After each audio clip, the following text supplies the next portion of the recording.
इन दिनों हर राम भक्त की इच्छा है कि वह अयोध्या जाकर भगवान राम लला की प्राण प्रतिष्ठा का साक्षी बने। लेकिन एक भक्त तो ऐसा भी है जो अयोध्या जाने की वजह भगवान राम के संदेश को जन जन तक पहुंचाने के लिए एक अनोखी पदयात्रा पर निकला है।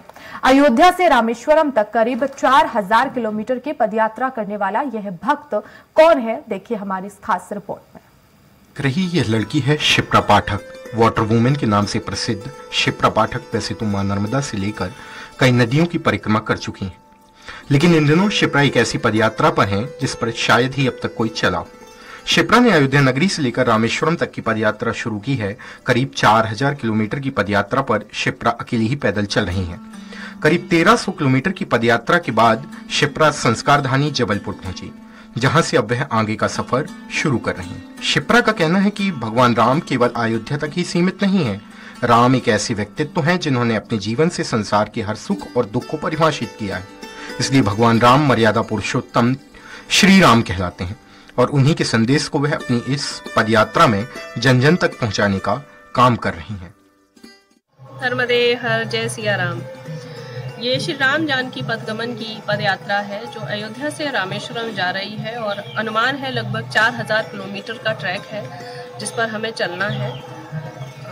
ये यात्रा जो है वो इस उद्देश्य के साथ हो रही है कि पथ में पड़ने वाले सभी जंगल, पहाड़, नदियों के प्रति हम लोगों में एक जागरूकता फैलाएं कि भारत जिस राम से है उस राम ने अपने समय पर इसी जंगल, इन्हीं नदियों के बीच अपना जीवन व्यतीत किया था। शिप्रा बताती हैं कि अपनी इस पदयात्रा में वह उन स्थानों पर जा रही हैं जिन स्थानों से भगवान राम निकले थे। अयोध्या से शुरू हुई उनकी वन यात्रा रामेश्वरम तक चली थी, इसलिए इस पथ को राम वन पदगमन कहते हैं। शिप्रा का कहना है कि आज इंसान प्रकृति से दूर हो गया है, इसलिए अपनी इस पदयात्रा के दौरान वह जंगल और नदियों के संरक्षण का संदेश भी दे रही हैं।